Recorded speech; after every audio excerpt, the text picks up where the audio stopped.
নমস্কার বন্ধুরা, প্রিয়াঙ্কাস কিচেনে আপনাদের সবাইকে স্বাগত জানাই। আজ আমি হাজির হয়েছি নতুন একটা রেসিপি নিয়ে। আজ আমি আপনাদের সাথে শেয়ার করব পালক ধোসা। হেলদি একটা রেসিপি, আশা করছি আপনাদের সবার ভালো লাগবে। এখানে আমি পালং শাক নিয়েছি। এবার আমি পালং শাকটা বয়েল করে নেব। তার জন্য আমি কড়াইতে দিয়ে দিয়েছিলাম জলটা আমি খুব ভালো করে ফুটিয়ে নিয়েছি। এবারে পালং শাকটা দিয়ে 2 থেকে 3 মিনিটের মতন আমি পালং শাকটা একটু ভাপিয়ে নিচ্ছি।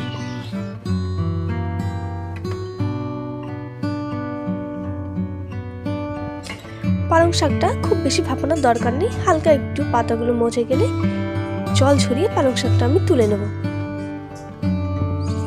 পালং শাকটা আমি মিক্সার গ্রাইন্ডারের মধ্যে দিয়ে দিচ্ছি। এবার এর মধ্যে সামান্য একটু জল দিয়ে এর একটা মিহি পেস্ট তৈরি করে নেব।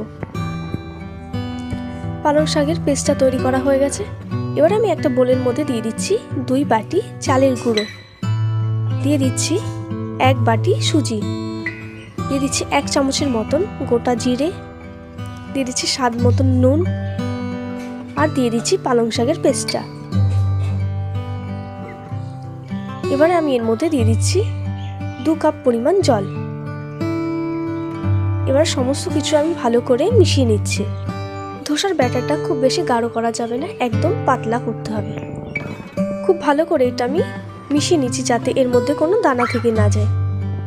ভালো করে মেশানো হয়ে গেছে। এবারে আমি এর মধ্যে দিয়ে দিচ্ছি 1 চামচের মতন আদা কুচি, দিয়ে দিচ্ছি ধনেপাতা কুচি, দিয়ে দিচ্ছি 1 চামচ লঙ্কা কুচি। এবারে আমি এটা আবারও খুব ভালো করে মিশিয়ে নিচ্ছি। ব্যাটারটা আমার তৈরি করা হয়ে গেছে। ঠিক এরকম পাতলা একটা লিকুইড ব্যাটার তৈরি করে নিতে হবে। এবারে এই ব্যাটারটা 15 মিনিটের জন্য আমি রেস্টে রেখে দেব। অন্যদিকে আমি একটা প্যান বসিয়েছি। প্যানে একটা পেঁয়াজের সাহায্যে আমি তেল ব্রাশ করে নিয়েছি। তাওতে আমি উপর থেকে ছড়িয়ে দিচ্ছি ছোট করে টুকরো করে রাখা পেঁয়াজ কুচি। এবারে ব্যাটার থেকে সামান্য একটু ব্যাটার নিয়ে আমি তাওতে দিয়ে দেব।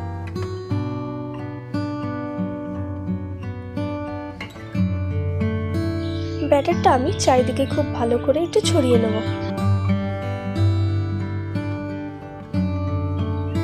এই পর্যায়ে গ্যাসের ফ্লেমটাকে মিডিয়ামে রেখে 3 থেকে 4 মিনিটের মতন সময় ধরে আমি এটা হতে দেব।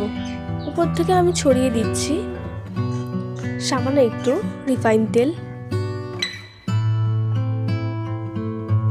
যখনই দেখবেন উপরটা শুকিয়ে এসছে তখনই বুঝবেন যে ধোসাটা একদম রেডি।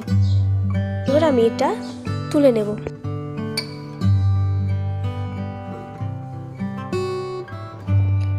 আস্তে আস্তে একটা খুন্তির সাহায্যে আমি এটা তুলে নেব। দেখতে পাচ্ছেন এটা খুবই সহজে প্যান থেকে ছেড়ে এসছে। একটা ধোসা আমার রেডি। এই একইভাবে আমি বাদবাকি ধোসা তৈরি করে নেব।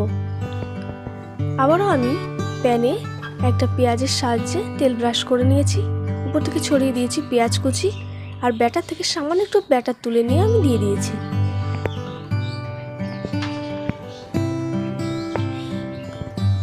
তিন থেকে 4 মিনিটের মতো সময় নিয়ে আমি ধোসাটা তৈরি করে নেব।